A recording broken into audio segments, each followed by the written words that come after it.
La nostra associació es defineix com una associació política de defensa dels drets humans especialitzada en vulneracions per causa de racisme i xenofòbia. Tenim un servei, que és el Servei d'Atenció i Denúncia, que analitza totes les denúncies que anem rebent al llarg de l'any.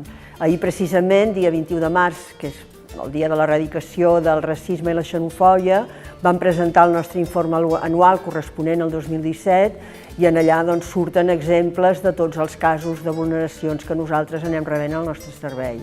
Per exemple, abusos de cossos policials, discriminació en la feina, discriminació en l'habitatge, discriminació a locals d'oci, en fi, discriminacions diverses que algunes persones, o bé pel fet de ser estrangeres, de no tenir la nacionalitat espanyola, o bé pel fet de tenir un determinat color de pell o anar vestides d'una determinada manera, doncs de forma gairebé sistemàtica se les discrimina en tots els àmbits de la vida social.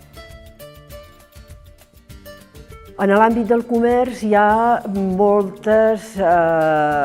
malentesos i molts rumors absolutament falsos.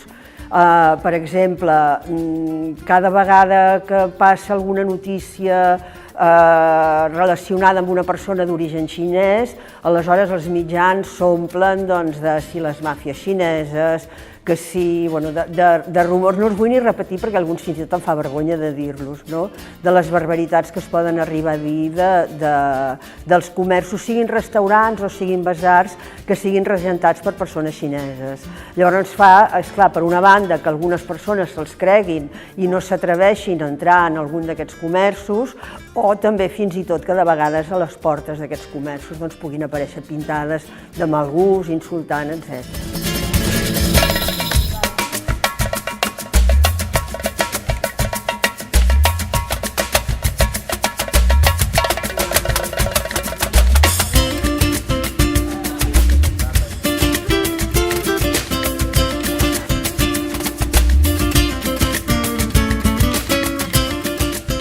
Soy la fundadora de la Asociación Multicultural Amanecer. Entonces, también tengo un bar que trabajamos de menú, de comida de aquí, de española.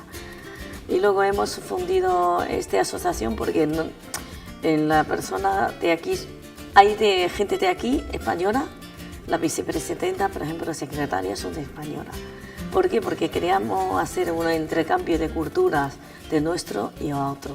¿Por qué dicen multicultural? Porque somos de otro país, por ejemplo, acogemos de ecuatoriana, de todo países, la que le gusta de la cultura, pues viene, aprendemos de uno a otro. Y entonces hacemos esto es para no solo trabajo, y sino también tenemos vidas sociales para afuera, aprendemos cosas nuevas, que no solo están trabajando en casa con los niños y en el trabajo. Mi bar se llama Bonatapa, en vez de decir viene a Bonatapa, me voy a la Joana o me voy al chino.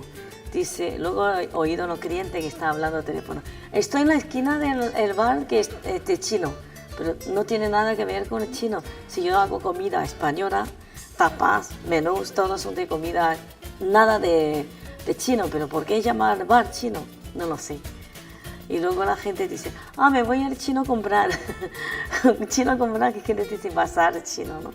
Pero quiere decir trabajar chino, pero no quiere decir, puede ser un español que monta un bazar.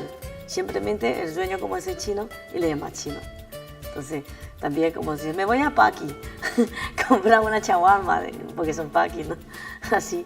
Entonces, si sientas un poquito de, como, ¿por qué no me llama a mi nombre? A veces dice, China, digo, ¿cómo que China? Me llamo Joana, perdona.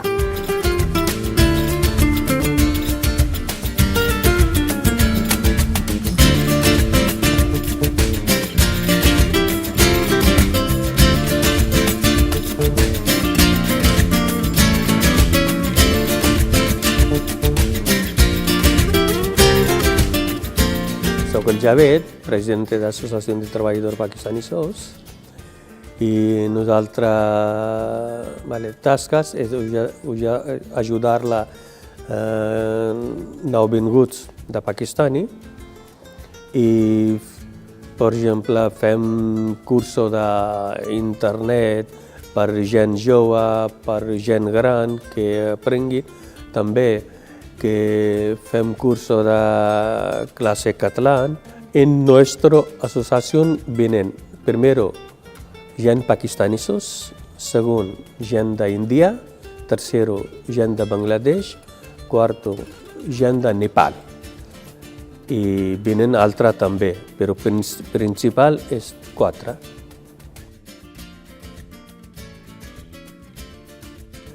Mira, paqui és una paraula que molta gent que no agraden, però normalment abans sí que fa temps, que con 92, 93, 94, que botigues pakistanesos no tenia permís per obrir dissabte, diumenge.